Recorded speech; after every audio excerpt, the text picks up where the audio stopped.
ফের মালদায় খুন হয়ে গেলেন এক তৃণমূল কর্মী। সাত সকালে মালদার কালিয়াচকে হাড় হিম করা হত্যাকাণ্ড। দলবল নিয়ে তৃণমূল নেতা কর্মীদের উপরে আততায়ীদের হামলা। এলোপাতাড়ি গুলি চলার পর মৃত্যু নিশ্চিত করতে ইট দিয়ে থেতলে দেওয়া হলো মাথা। মালদায় বেপরোয়া দুষ্কৃতীরা শিউরে ওঠার মতো ছবি একেবারে প্রকাশ্যে দিনের আলোয় সবার চোখের সামনে এইভাবে ইট দিয়ে থেতলে খুন করা হলো।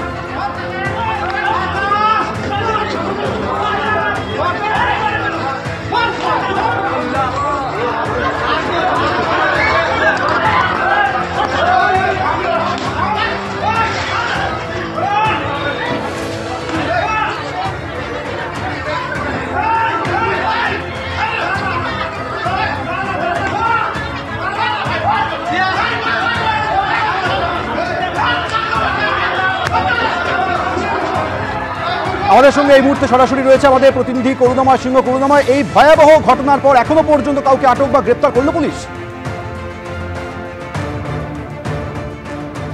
দেখো, ইতিমধ্যেই পুলিশ 3 জনকে জিজ্ঞাসাবাদের জন্য আটক করেছে। তোমাকে বলে রাখি যে 2016 সালে বকুল শেখ তৃণমূল কংগ্রেসে যোগদান করে এবং তার কিছুদিন পরে জাকির শেখও তৃণমূল কংগ্রেসে যোগদান করে এবং তারপর জাকির দল পরিবর্তন করে কংগ্রেসে চলে যায়, কিন্তু বকুল তৃণমূলে থেকে যায়। এবং এই বকুল শেখ যে নওদা যদুপুর যে অঞ্চল, সেই অঞ্চলের তৃণমূল সভাপতি। অক্টোবর মাসের 24 তারিখে 2024 সাল গত বছর সেই জাকির শেখ আবার তৃণমূলে ফিরে আসে।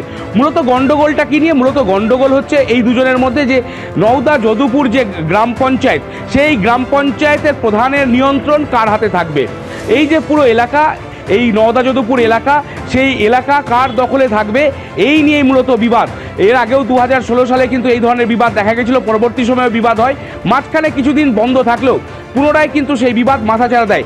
একটি ভিডিও যেটা আমাদের কাছে এসেছে, সোশ্যাল মিডিয়ায় ভাইরাল হয়েছে, সেখানে দেখা যাচ্ছে মাস দুয়েক আগে, যেটা জানা যাচ্ছে সূত্র মারফত, মাস দুয়েক আগে জাকির শেখ প্রকাশ্যে সোশ্যাল মিডিয়ায় কিন্তু হুমকি দিচ্ছেন এই বকুল শেখকে, অর্থাৎ অঞ্চল তৃণমূল সভাপতিকে হুমকি দিচ্ছেন, দেখে নেওয়ার হুমকি দিচ্ছেন।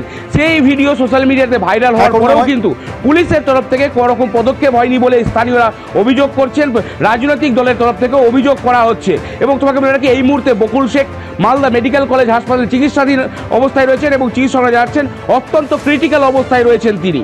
সৌমেন, আমাদের অঞ্চল সভাপতি বকুল শেখ এসারুদ্দিন ওর ভাই ছিল, আশা মানে আতাউল শেখ ছিল এবং ওখানকার মানুষজন ছিল। সেখানে ওই ওপেনিংয়ের সময় ওখানে একটা গণ্ডগোল হয় এবং সেখানে গুলিবিদ্ধ হয়। হাসা শেখ, আতাউল শেখ যার নাম, সে ওখানে মারা গেছেন। আর আমাদের অঞ্চল প্রেসিডেন্ট এবং তার ভাই এসারুল, তারা ইনজিওর্ড আছে। ইমিডিয়েটলি তাদেরকে হসপিটালে আনা হয়েছে যাতে তাদেরকে রেস্কিউ করতে পারে, সেই জন্য ডক্টরস টিম কাজ করছে। এই ধরনের ঘটনা যারাই ঘটিয়েছে তাদেরকে ইমিডিয়েট পুলিশ অ্যাকশান নেবে এবং তারা সাজাপ্রাপ্ত হবে। যারা মারেছে তারা তৃণমূল, এই ধরনের কোনো এভিডেন্স আমাদের কাছে নেই। কারণ যে টিমের কথা আমরা শুনছি তারা কংগ্রেসের সোলজার্স এবং তারা কংগ্রেস থেকে তৃণমূলের খাতায় নাম লিখে যদি কেউ নোংরামো করার চেষ্টা করে তাদেরকে পার্টিও ছেড়ে দেবে না আর অ্যাডমিনিস্ট্রেশনও ছেড়ে দেবে না। আর সবচেয়ে বড় কথা, যারা অ্যান্টি সোশ্যালস তাদের কোনো পার্টি হয় না।